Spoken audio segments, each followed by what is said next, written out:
Jembatan penghubung Jalan Nasional Banda Aceh Medan di Kuta Blang, Biren, Aceh putus. Transportasi antar provinsi pun terhenti. Karena jembatan putus, warga pun terpaksa menyeberang sungai menggunakan perahu. Jembatan Tingkem ini awalnya menjadi penghubung jalan lintas nasional Banda Aceh Medan di Kuta Blang, Biren. Jembatan putus diterjang banjir. Warga hanya bisa mengandalkan penyeberangan lewat jalur sungai karena jalur alternatif pun tak bisa dilewati karena longsor. Warga yang hendak menyeberang harus membayar ongkos perahu sebesar Rp20.000. Untuk mengantisipasi hal itu, pemerintah Kabupaten Biren telah memetakan titik jembatan yang terputus dan telah melaporkan ke kementerian terkait untuk perbaikan jembatan. Warga berharap pemerintah segera membangun jembatan darurat untuk akses warga. Persoalan ini kita sudah berbicara dengan pihak kementerian PUPR dan mulai hari ini kita sudah memasukkan jembatan beli ya, jembatan beli untuk di tepi Mane dan juga untuk mengantisipasi yang di Kuta Blang. Mengetahui informasi terkini, kita segera tanyakan kepada Bupati Aceh Tenggara, Muhammad Salim Fakhri di Kuta Cane, Aceh Tenggara. Assalamualaikum warahmatullahi wabarakatuh. Selamat siang, Pak Muhammad Salim Fakhri. Waalaikumsalam, selamat siang Mas. Baik, Pak Muhammad Salim, ada beberapa informasi yang ingin kami konfirmasi kepada Bapak. Bagaimana situasi hingga siang hari ini di Aceh Tenggara dan bagaimana penanganannya hingga saat ini? Baik, situasi sampai pagi hari ini ya mudah-mudahan cuaca sangat menjanjikan, cuaca cerah. Semua tim dinas-dinas saya masih instruksikan langsung ke lapangan untuk menangani pasca apa yang bisa diperbuat dalam pasca banjir tersebut.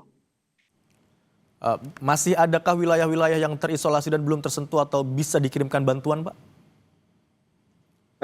Insya Allah yang belum tersentuh sudah hampir semua kita sentuh, walaupun dengan keadaan yang sangat darurat. Cuman hari ini hubungan jalan nasional antara Aceh Tenggara menghubungkan Kabupaten Gairus yang belum bisa kita tebus. Mudah-mudahan kemarin dengan kehadiran Bapak Presiden dan Bapak Menteri terkait, solusinya secepatnya insya Allah akan teratasi. Baik. Tadi Anda katakan masih ada wilayah yang belum bisa ditembus dengan akses darat. Lalu bagaimana dengan pengiriman distribusi bantuan ke wilayah tersebut, Pak? Bantuan kita sudah buka ke terisoleran tersebut, mungkin jalan setapak, mungkin sepeda motor yang kita manfaatkan untuk bisa mengirimkan sembako-sembako seperti beras, Indomie, hal-hal yang lainnya. Berarti warga masih mengungsi, Pak. Ada berapa titik pengungsian yang tersedia di sana?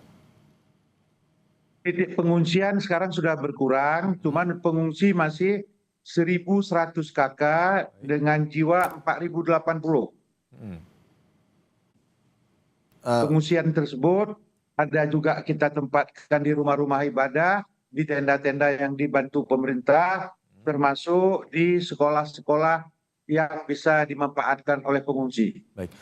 Kalau di beberapa daerah ada beberapa keluhan yang dihadapi oleh pengungsi yang mulai beberapa hari terakhir terjadi, begitu mereka mengeluhkan sakit di beberapa wilayah begitu ya Pak. Apakah di wilayah Anda juga demikian dan bagaimana penanganannya? Tenaga medis apakah sudah tersedia di sana?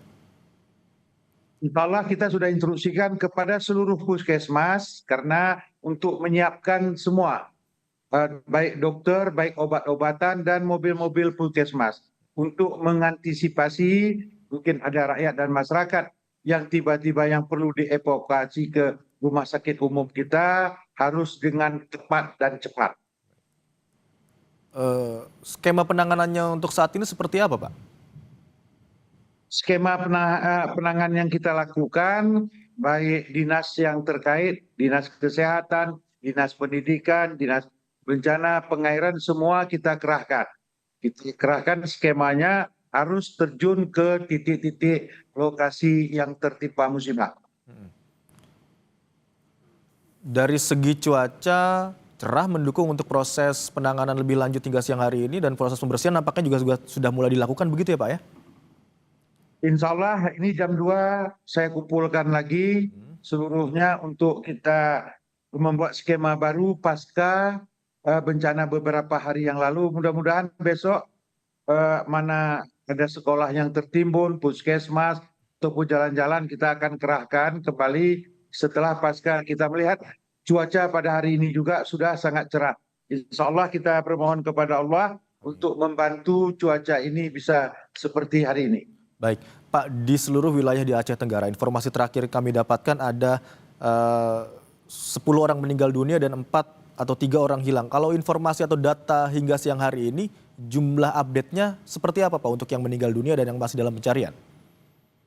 Ya, korban meninggal ini ada 11 orang update-nya, yang belum kita temukan ada 4 orang.